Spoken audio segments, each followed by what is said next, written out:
शील विनय आदर्श श्रेष्ठता, तार बिना झंकार नहीं। शिक्षा क्या स्वर साध सकेगी यदि नैतिक आधार नहीं।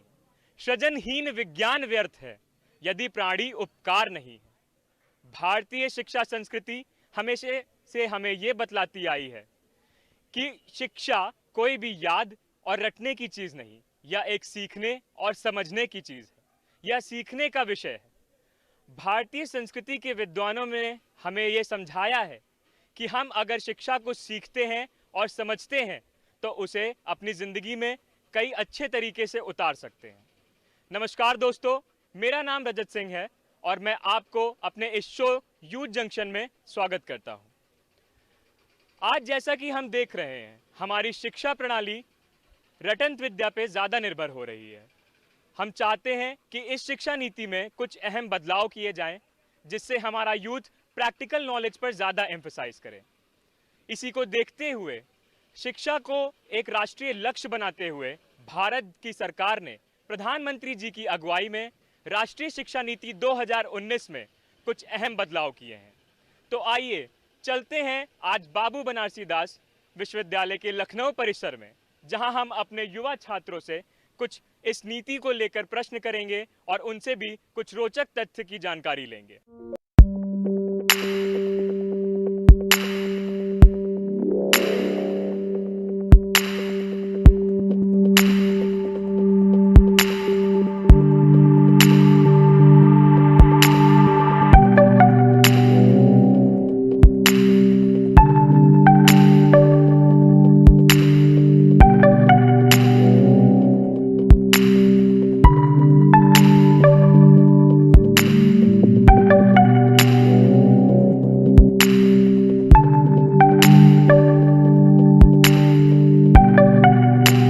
किसी भी विषय को याद करने के लिए रटने पर ज़्यादा निर्भर रहते हैं।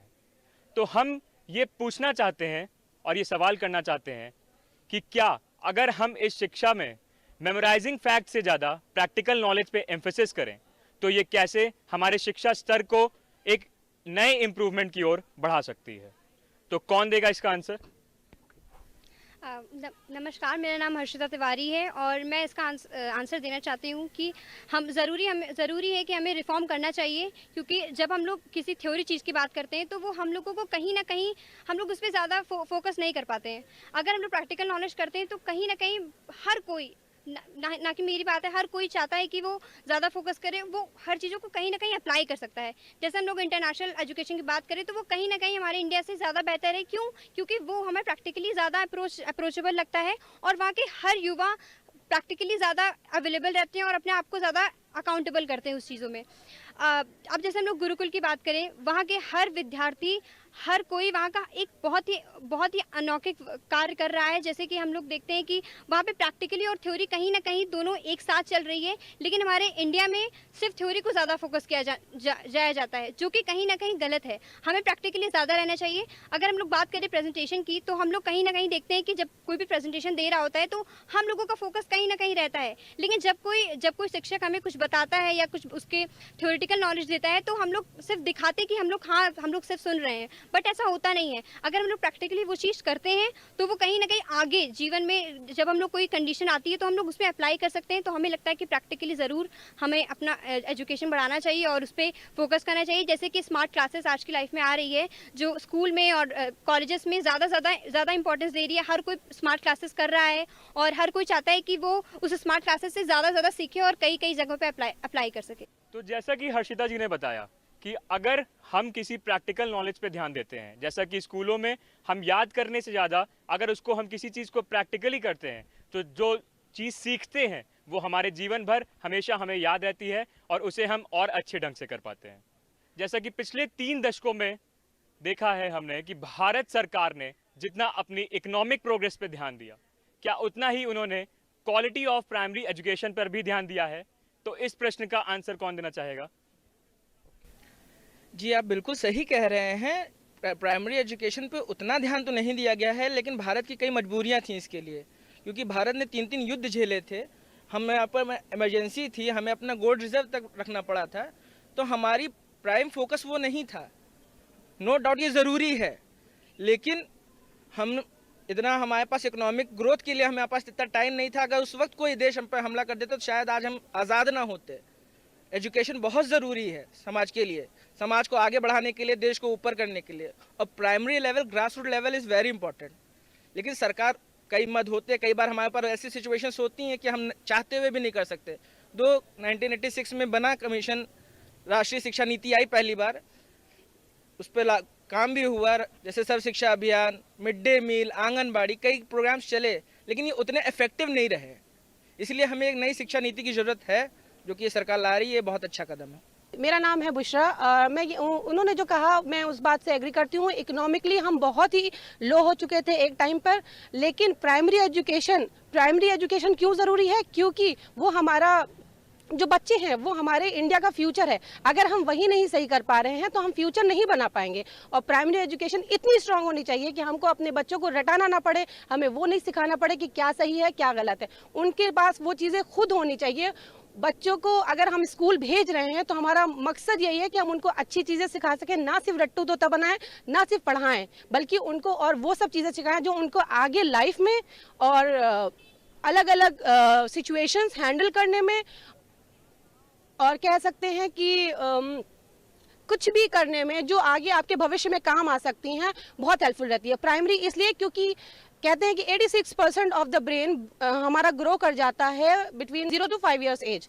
लेकिन अगर हम उसी में नहीं सिखा पा रहे हैं तो बच्चे बाद में सीखें ना सीखें इसकी क्षमता थोड़ी कम होती जाती है। लेकिन हमारा ये दायित्व है as an Indian, as a parent और एज अ टीचर कि हम अपने बच्चों को वो सब सिखाएं जो उनके फ्यूचर में काम आए। इकोनॉमिकली स्ट्रांग होंगे तभी जब हम अपने बच्चों को, हम अपने लोगों को और हम सारी पब्लिक को एजुकेट कर सकें क्या सही है और क्या गलत है। आपसे मेरा प्रश्न ये है कि हमारे भारत में आज भारत सरकार ने कई टेक्नोलॉजिकल डेवलपमेंट स्किल प्रोग्राम्स को इंट्रोड्यूस किया है हमारी शिक्षा में।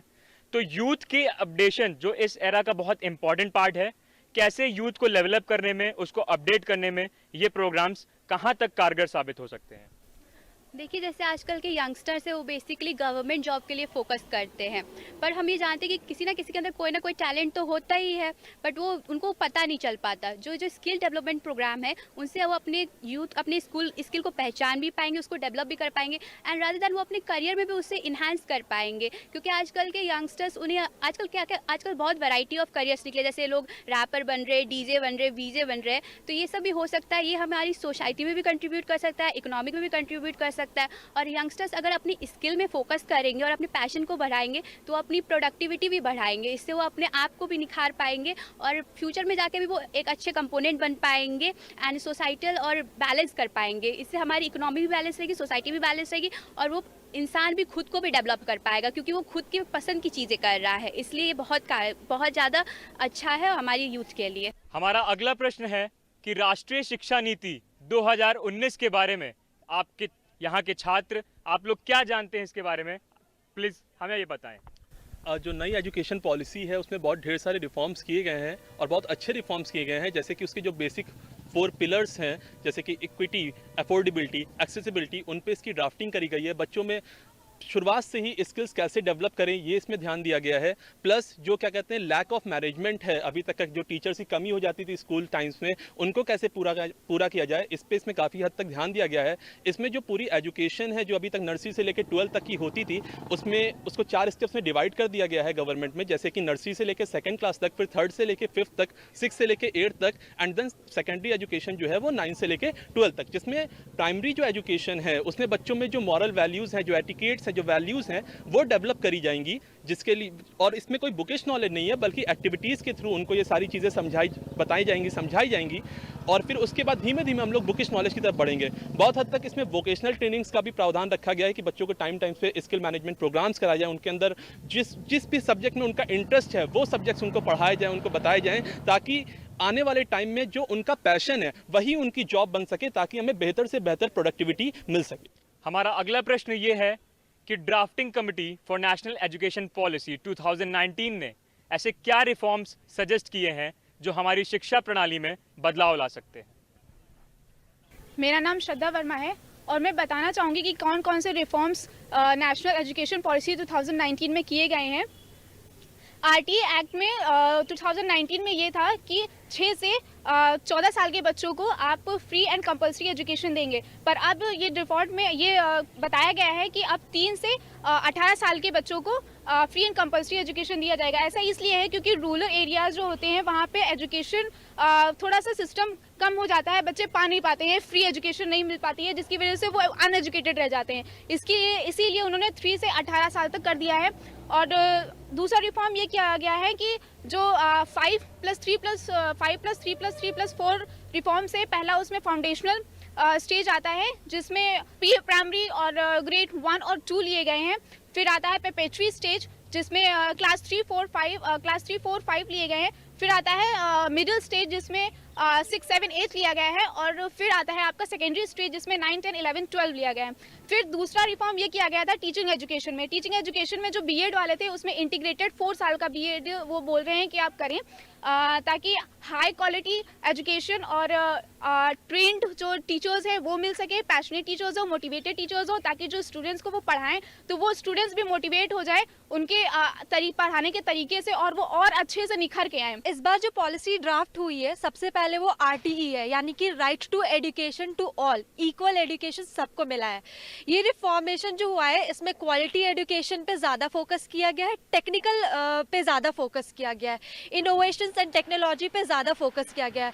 जो रिफॉर्मेशन हुआ है वो 5+3+3+4 के बेसिस पे रिफॉर्मेशन हुआ है, जिसमें कि 5 means 3 to 8 years, then 3 means 8 to 11 years, then 11 to 14 years and 14 and above years के बेसिस पे इसको हम लोग कैटेगराइज किया है। उस हिसाब से हर कैटेगरी को अलग अलग एजुकेशन सिस्टम प्रोवाइड किया गया है।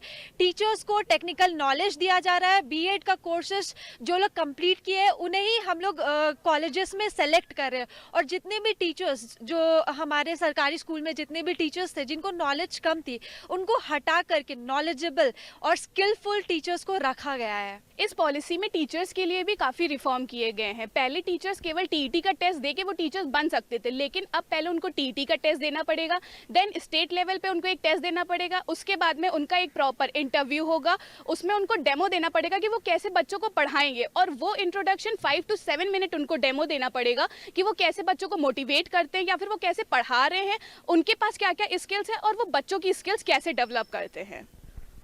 मैं इसमें एक और पॉइंट ऐड करना चाहूँगा कि जो यहाँ टीचर्स की बात की है ना, टीचर एजुकेशंस की, तो उसमें एक और चीज़ ऐड हुआ है कि प्रोफेशनल टीचर का डेवलपमेंट किया जाएगा विद इन 1 साल के अंदर, वो भी 15 आवर्स के लिए। Education childhood care and education ये फाउंडेशनल प्रोग्राम के लिए है जो नर्सरी से लेके सेकंड क्लास तक के लिए है, जिसमें मल्टीलिंगुअल रिक्रिएशनल एक्टिविटीज़ और ब्रेन डेवलपमेंट होगा, कॉग्निटिव ब्रेन डेवलपमेंट किया जाएगा, क्योंकि 86% ब्रेन का विकास हमारा 3 से लेकर 8 ईयर से हो जाता है। और इंटीग्रेटेड फ्लेक्सिबल करिकुलम का मतलब ये है कि हम लोग जो भी करिकुलम जो स्टूडेंट को जो भी करिकुलम पसंद है वो अपने हिसाब से करिकुलम चूज़ कर सकता है। कोई उसके बाउंडेशन नहीं कि उसको आर्ट्स साइंस या कॉमर्स ही लेना है, वो कुछ जो चाहे वो ले सकता है। और वो सब एक दूसरे से जुड़े रहेंगे, जैसे आर्ट्स वुमेन्स साइंस एक दूसरे से जुड़े रहेंगे, एक दूसरे से अलग नहीं रहेंगे वो। तो अब बढ़ते हैं अपने अगले सेगमेंट की ओर, कानून कहता है।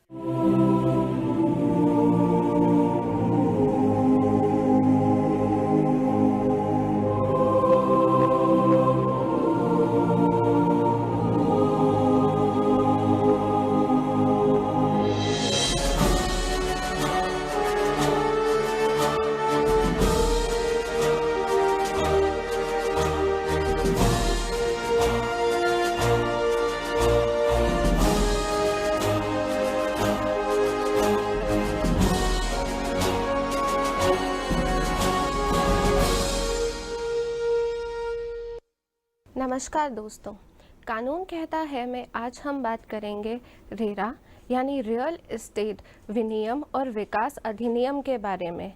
यह कानून भारत सरकार ने 1 मई 2016 से लागू किया। भारतीय रियल एस्टेट इंडस्ट्री का रेरा सबसे पहला रेगुलेटरी कानून है जिसका मुख्य उद्देश्य विक्रेताओं और घर खरीदारों के बीच सही लेन देन कराना और घर खरीदारों के हितों की रक्षा करना है। रेरा कानून के तहत सभी राज्यों के लिए अपने अपने रेगुलेटर नियुक्त करना और उनके लिए नियम बनाना अनिवार्य है। रेरा रियल एस्टेट विनियम और विकास अधिनियम के सेक्शन 3 के अंदर किसी भी रियल एस्टेट प्रोजेक्ट के विज्ञापन या बिक्री से पहले डेवलपर के लिए प्रोजेक्ट को राज्य रेरा के साथ रजिस्टर कराना ज़रूरी है। रजिस्ट्रेशन कराने पर डेवलपर को एक रेरा रजिस्ट्रेशन नंबर इशू होगा, जिसे उसे अपने प्रोजेक्ट संबंधित सभी ज़रूरी सूचना पत्र एवं विज्ञापनों में दर्शाना भी ज़रूरी है। सभी संपत्ति खरीदार रेरा रजिस्ट्रेशन नंबर के बारे में ज़रूर जानें। रेरा के सेक्शन 11 के अंदर डेवलपर को राज्य रेरा को अपने प्रोजेक्ट की नियमित प्रगति रिपोर्ट देना अनिवार्य है। इसके ज़रिए खरीदार जो हैं रेरा की वेबसाइट से अपने प्रोजेक्ट की प्रगति को मालूम कर सकते हैं। रेरा के सेक्शन 13 के अंदर कोई भी डेवलपर अपने खरीदार से प्रोजेक्ट की कुल राशि के 10% से ज़्यादा बुकिंग अमाउंट नहीं ले सकता। घर खरीदारों की मुख्य शिकायत ये रहती थी कि प्रोजेक्ट कभी भी नियमित रूप से उनको नहीं मिल पाता था और प्रोजेक्ट देने में बहुत देरी हो जाती थी। रेरा से इस पर बहुत अच्छे से रोक लगी है।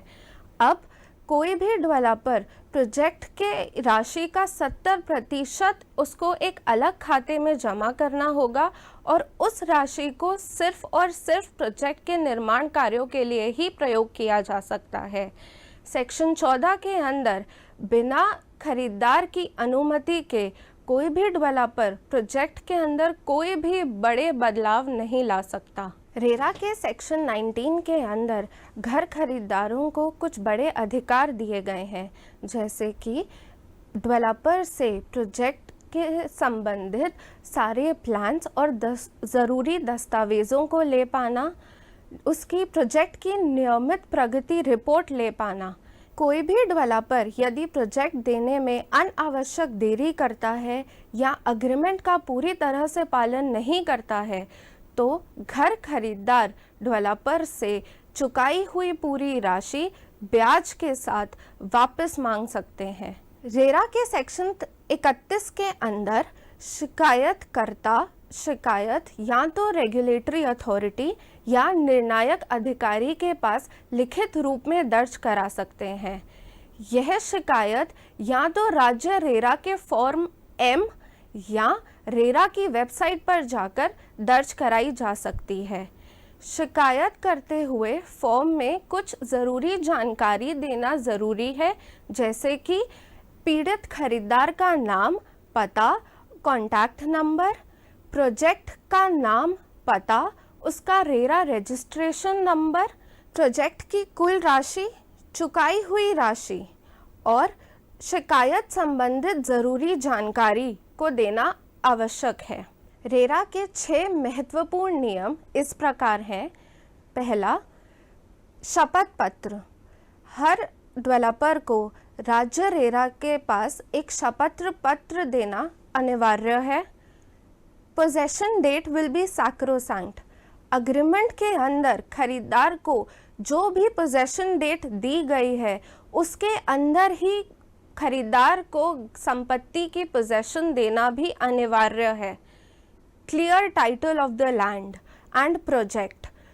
हर डेवलपर के लिए अपना नाम और प्रोजेक्ट का क्लियर टाइटल अग्रीमेंट के अंदर दर्शाना भी अनिवार्य है।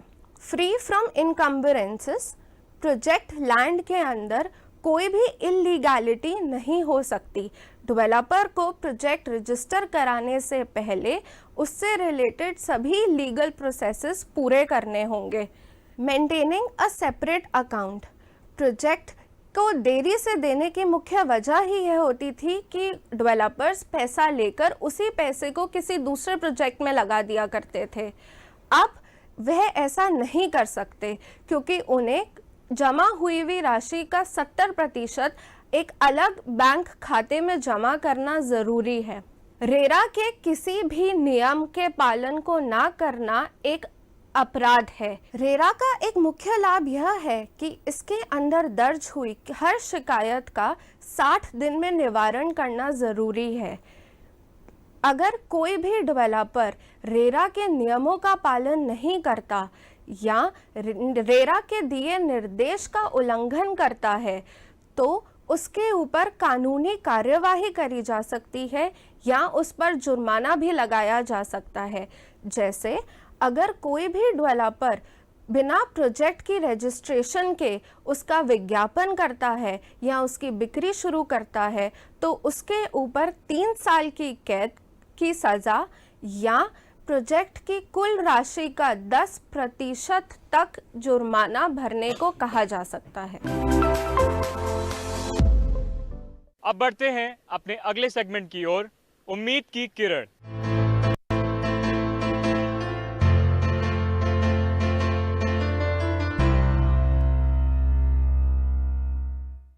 इंटरव्यू किसी भी जॉब का एक बहुत अभिन्न अंग है। मैं युवाओं को ये मैसेज देना चाहता हूँ कि किन बातों का ध्यान में रखना है किसी भी इंटरव्यू जाने के वक्त। आजकल देखा गया है कि अपना सीवी जो है युवा खुद नहीं बनाते, कुछ एक्सपर्टीज़ से बनवा लेते हैं। तो मैं पहले ये कहना चाहूँगा कि अपना सीवी या रिज्यूम आप खुद स्वयं बनाएं, जिससे आपको पता रहे कि आपके सीवी या रिज्यूम में क्या लिखा हुआ है। दूसरा कि आपको जब कभी भी इंटरव्यू में जाना है तो उसका प्री प्रिपरेशन ज़रूर करना चाहिए। प्री प्रिपरेशन करने में आप जिस कंपनी में इंटरव्यू देने जा रहे हैं उस कंपनी के बारे में थोड़ा सा ज्ञान ज़रूर होना चाहिए, आपको अपने प्रोफाइल के बारे में ज्ञान होना चाहिए। और जब आप जाएं तो आप कोशिश करें कि एक डिसिप्लिन मैनर में जाएं। वो डिसिप्लिन मैनर का मतलब है कि आपका पूरा वेशभूषा बहुत अच्छे से होना चाहिए। आप अपने जितने भी डॉक्यूमेंट्स हैं सबको आपको एक फ़ाइल फोल्डर में रखना चाहिए। उसको ऐसा नहीं कि हमने मोड़ के रख लिया और उसके बाद जा रहे हैं। तो कुल मिला के जैसे इंटरव्यू से हम समझते हैं कि हमारा एक पर्सनैलिटी जो है बहुत अच्छा दिखना चाहिए। तो इंटरव्यू में पर्सनैलिटी के साथ साथ मैं कहूँगा कि एक जो जजमेंट होता है जजेस का, वो कहीं ना कहीं कम्युनिकेशन स्किल, आपका नॉलेज, आपका फोरकास्टिंग, ये सबको लेके एक कॉम्बिनेशन होता है जो हर पहलू का आपको ध्यान में रखना है। तो दोस्तों, हम उम्मीद करते हैं कि आज के इस विषय और इससे जुड़ी जानकारियां आपको बहुत ही फायदेमंद साबित हुई होंगी। आप अपने फीडबैक्स हमारे इंस्टा, फेसबुक और ट्विटर अकाउंट पर भेज सकते हैं। तब तक के लिए जय हिंद, जय भारत।